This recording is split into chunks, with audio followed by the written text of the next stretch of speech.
Who should the Vikings draft, and what is Sumer Sports? Welcome back to Bleav in Vikings for today, Wednesday, April 23rd, and I'm your host, Mike Wobschall. This is a big one, my friends. We are one day, a singular day, just a couple of meals, barely enough time to do another mock draft Lindsay Rhodes away from the 2025 NFL draft. And if that wasn't exciting enough, we have a rock star guest on the show today, and that is the great Lindsay Rhodes. Lindsay, of course, is of NFL Network legend. That's where Lindsay and I first became acquainted when I was front and center with the Vikings at Vikings.com, and she was at the mothership now, though. Lindsay is at Sumer Sports, where she teams up with former personnel executive Thomas Dimitroff on the Sumer Sports Show, as well as at Sports Illustrated, where she hosts the Fantasy Dirt podcast. You can find Lindsay on X at Lindsay_Rhodes. That's Lindsay with an A and Rhodes, Rhodes.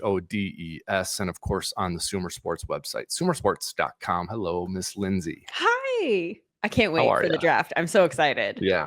And you are, you're where the draft used to be, Lindsay. You're in New York City, huh? No, I went to the wrong town. I know we're doing our Sumer Sports draft show. We'll be on live to Twitter and YouTube and LinkedIn, me and Thomas, and then our colleagues Sam Bruckhouse and Sean Syed, who are like data and scheme, and so we're doing our show from here rather than Green Bay. But I'm just so excited to be doing a show about the draft and to be on live, being able to react in real time. This is a wild draft. I feel like that's like cut paste, and every year that's true for different reasons. But I feel like there's consensus with the top 8.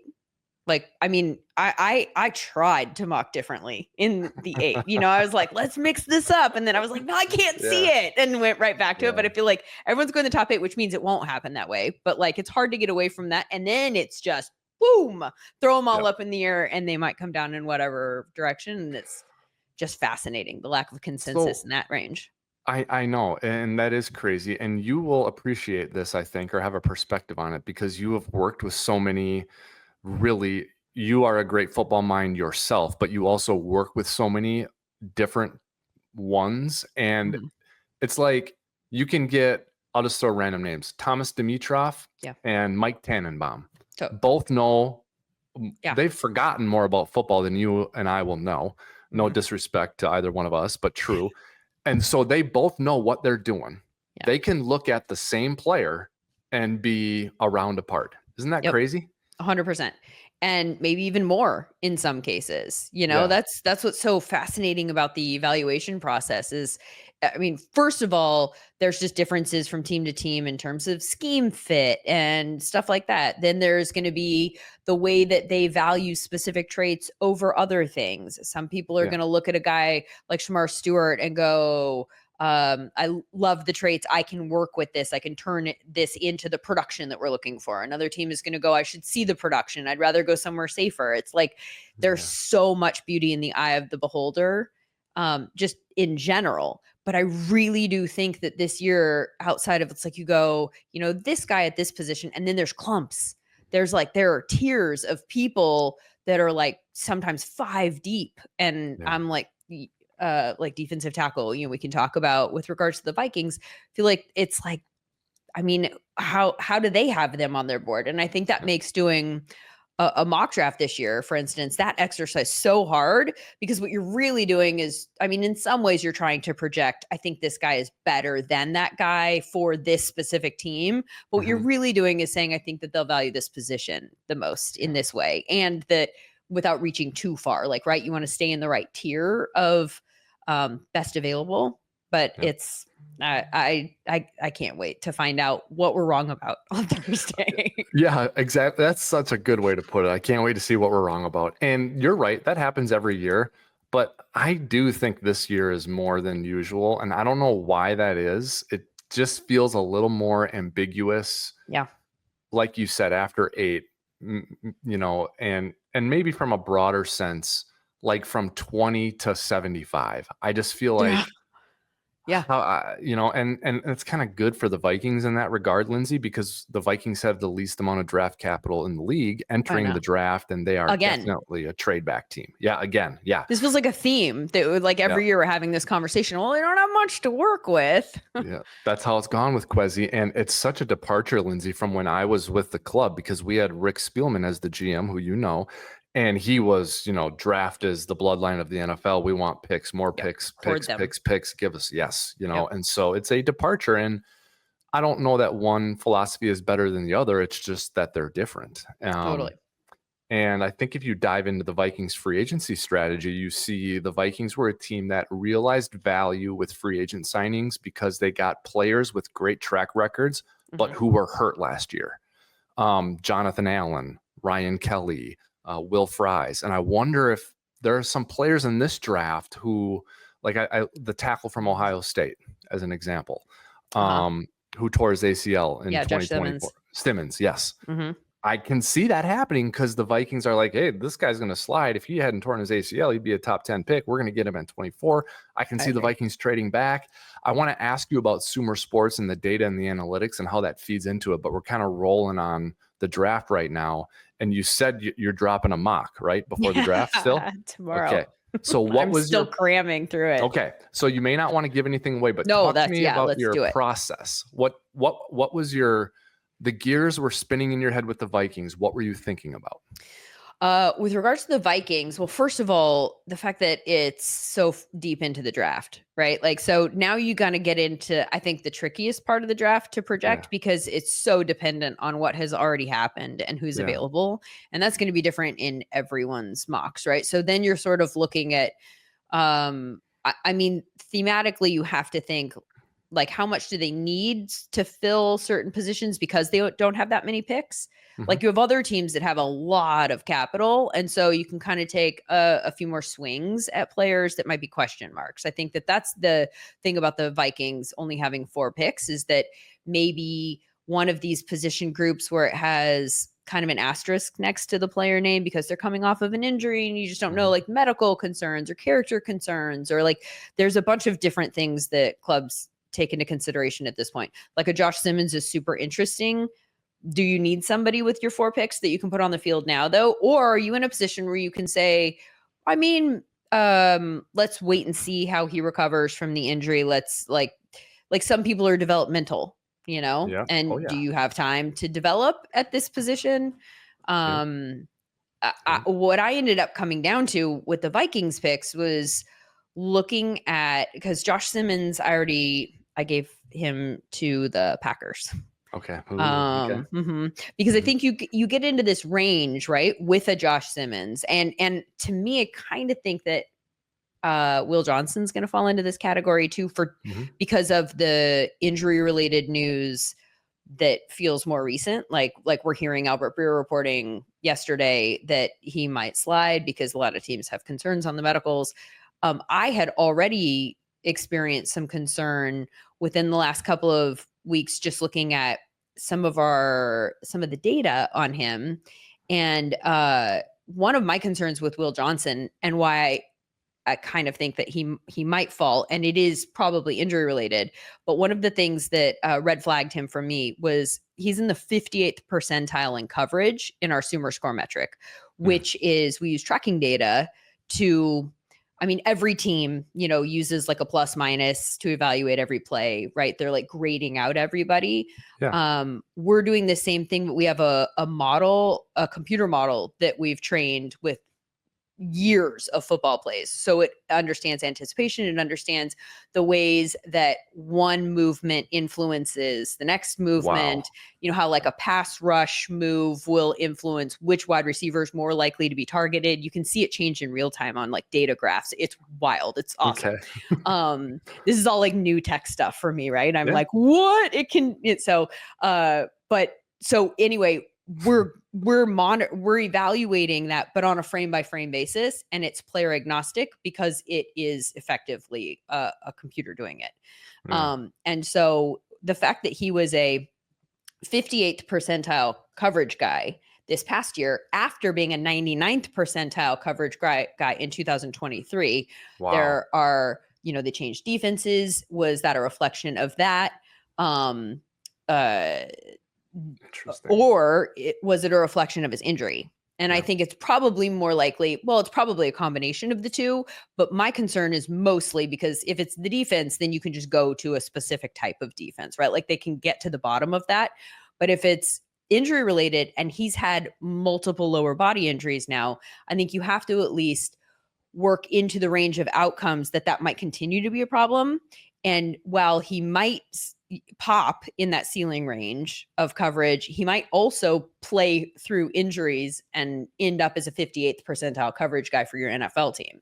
So I think that's concerning, that there's that degree of volatility. So if we're hearing on top of that there are concerns about the medical, I think that the two could be related, and so maybe he'll fall a little bit further. But anyway, this is a long-winded way of saying, like, Josh Simmons, where does the risk turn into value for specific teams? And I think that Will Johnson's the same type of way. But for the Vikings, we've got a lot of safety and defensive tackle that I'm looking at here. I can see and that. I'd love to hear your thoughts on what you would like them to do. Yeah, I think let's take trading out. Out of trading back out. Right. Let's say it's like they've got some players they can't believe are there. They're going to stick and pick. I think Kenneth Grant, if he's there, makes some sense for the reasons we've all heard a lot about. Michigan, kind of really good at everything, great at some things, really good at everything, bad at nothing. So I don't think you can really pick any nits with Kenneth Grant. I kind of feel like, without disrespecting the pick or the player, it's just a safe ho-hum that makes sense type of pick. There's a couple others that I kind of like a little bit more if they're there, and it's at defensive tackle. Yeah. Okay. And one of them is Tyleik Williams, Ohio State. Oh, okay. And what I like, Lindsay, is Flores obviously runs a 3-4 defense. So we need, and Harrison Phillips is a good player, but the Vikings need a long-term, like old school 2-gapping nose tackle who can take on a center and peer into either gap and take control of that gap. Like remember Pat Williams? Yeah. Like that type of player. And I think he can do that. 6'3", 327, played at Ohio State level. Competition is good. And I get it. 24 might be a little too rich, but I like his ceiling. So he's one guy that I'd like to see. And then you actually mentioned the other one who I like for the Vikings, and it's Shamar Stewart. And I know it's, he's not a safety and he's not a tackle. He's an edge player. But, Andrew Van Ginkel, very good. Jonathan Grenard, very good. But the Vikings took Dallas Turner last year. I love the idea of pairing him up with another Dallas Turner-like player. And the future at edge is very strong for you.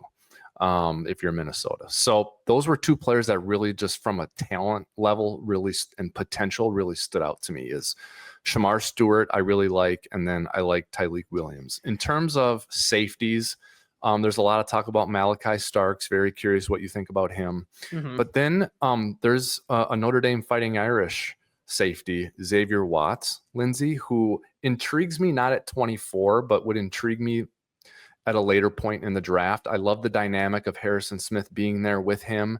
The Vikings have Josh Metellus. They have Harrison Smith. They have Theo Jackson. I like the idea of adding another safety in there and someone from Notre Dame for Harry to mentor. So those are a few names sort of going through my brain. But to be very specific about what you asked, defensive tackle or safety, I think Malaki Starks makes sense. And then I think Tyleik Williams makes some sense. Is there another position that you want them to consider, or another player that you think might fall to that range that we should enter this conversation? And then, by the way, I've got lots of stuff that I want to share about the safeties and tackles. Okay, good. I think Gray Zabel's interesting. There's the provincial aspect. He's North Dakota State, and we're talking about a Minnesota team. But, Minnesota, I think, is good for now at center, right guard, left tackle, right tackle. I think Zabel could come in at left guard and challenge. And if not, I think he's a great swing backup, primary backup at all 5 spots. So that's very interesting to me. I know like Tyler Booker at Alabama is someone that would maybe make some, he might make some sense there. And I get shot down all the time on wide receiver, Lindsay. Like no one thinks they should take a receiver. And I know that there's some good ones you can get in the middle rounds, but there's a couple of guys who, if they were there, I'd be hard pressed to pass them up. The Missouri receiver. Do you think like for sure he's gone? Luther Burden the third? No, I don't think for sure he's gone.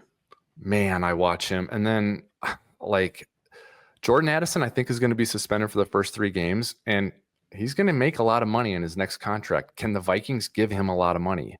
And I think drafting a receiver who can be the junior varsity version of Justin Jefferson gives you leverage against Addison in a contract negotiation and against other teams if you want to trade Addison. So I like the Missouri receiver a lot. What about I like Emeka Egbuka. Yeah. Yep. And that's sort of similar in the sense that like he's like Luther's a slot guy. Emeka I kind of see as like a power slot guy. Agreed. Yeah.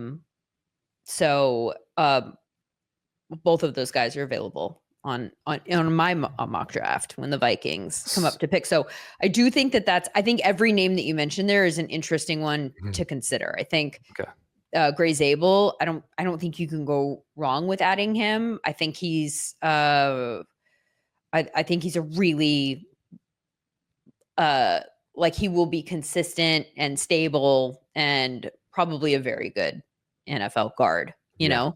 Then it becomes a little bit of a conversation of positional value.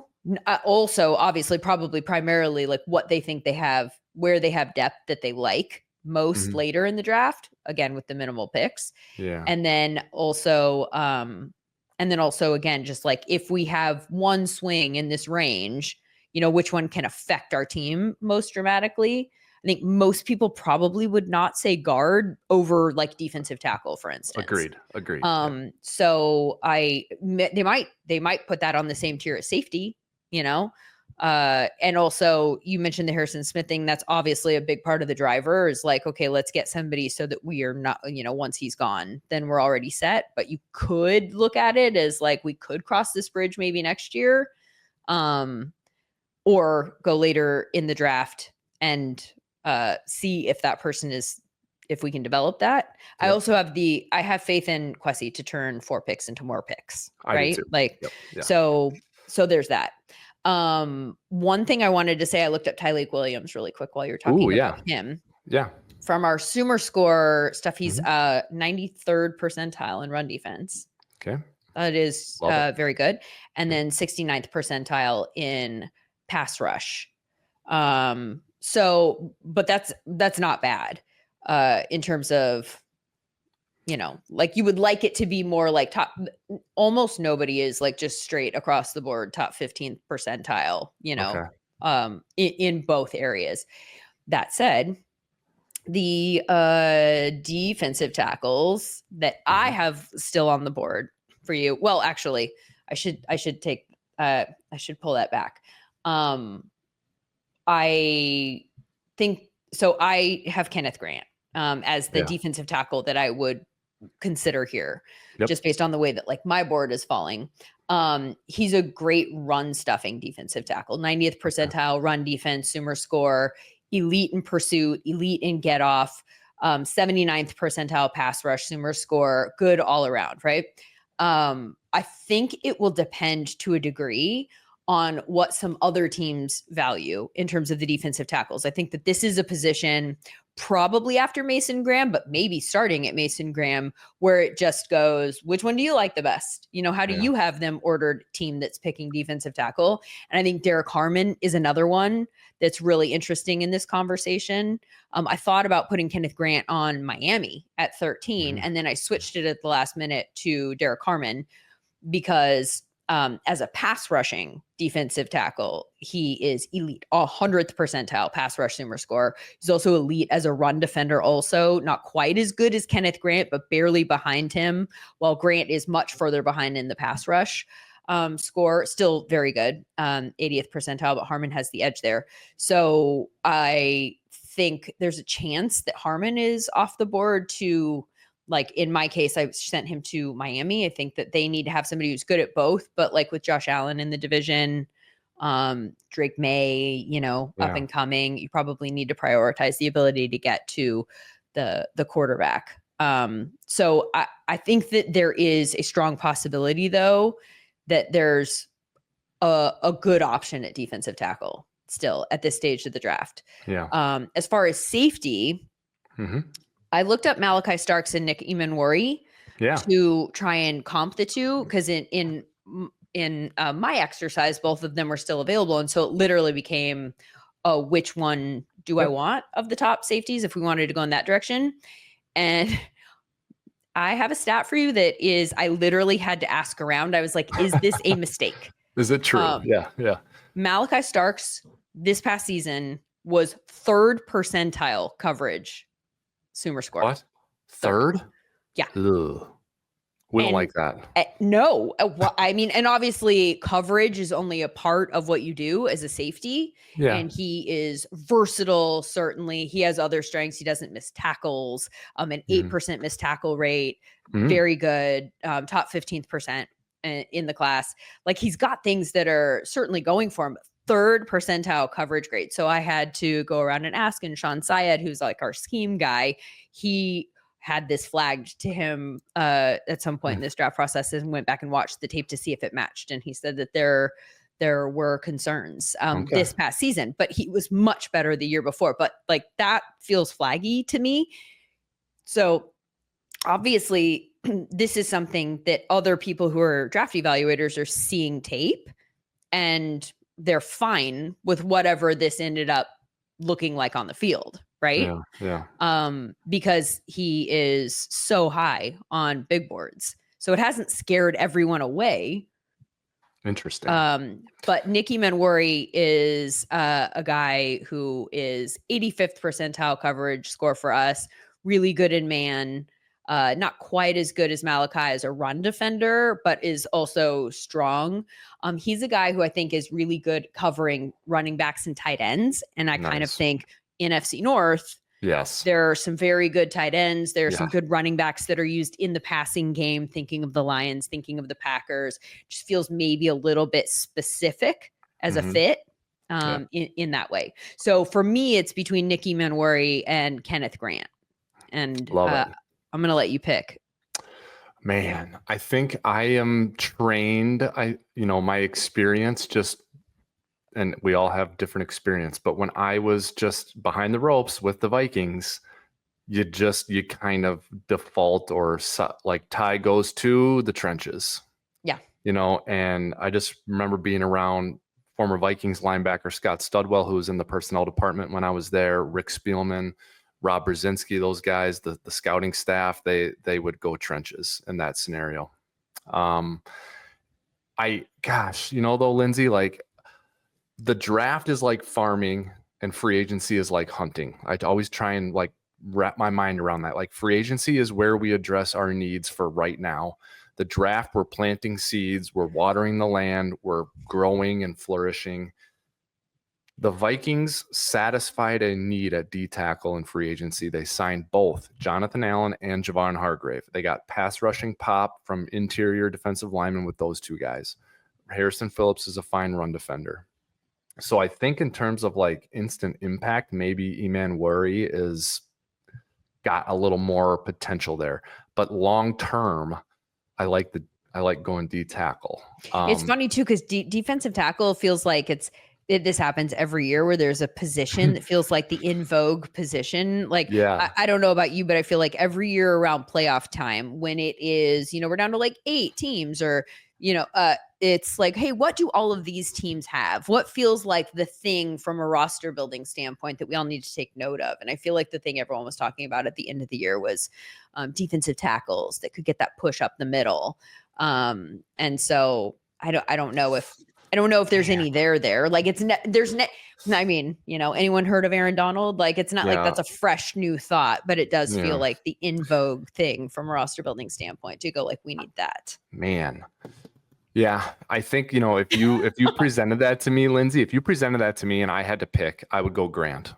Okay. And I would I'm leaning that way too. You are too? Okay.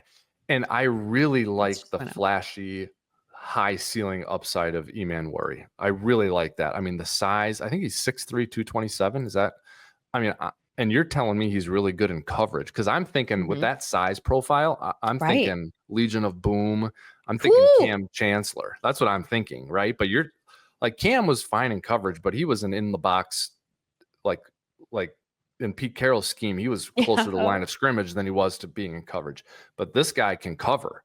Yep. Man. So, and I think there's a chance he would play next to Harry, because the Vikings let Cam Bynum go in free agency. So I think Emmanwori would come in and maybe play right away, whereas I think Grant's going to be platooned in run situations early on. So I'm really torn, but you have to pick. So in this cluster that you and I are working on a draft board, in this cluster, I would go Grant and then Emmanwori.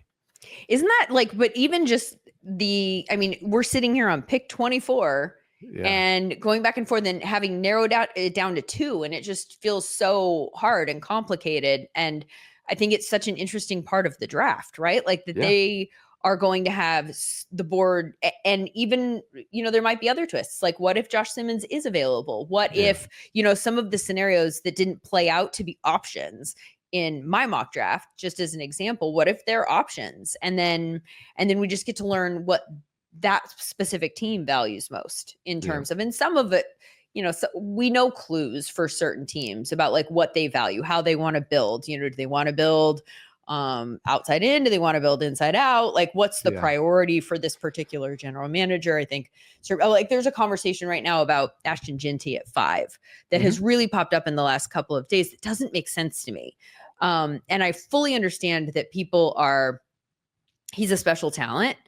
I just don't think for those two people, the coach and the general manager, if you look at the background, and people who leave the Rams, as Gladstone did, they traditionally, there's a very Sean McVay tree, right? Like people leave and they have and for good reason, I think, and less need, I should say, actually, because I think he does an incredible job. I think that front office is very modern and forward thinking. And so in a lot of ways, there are similarities where people go, there's nothing in the history that would suggest we should take a high end running back. That's a necessary thing to roster building.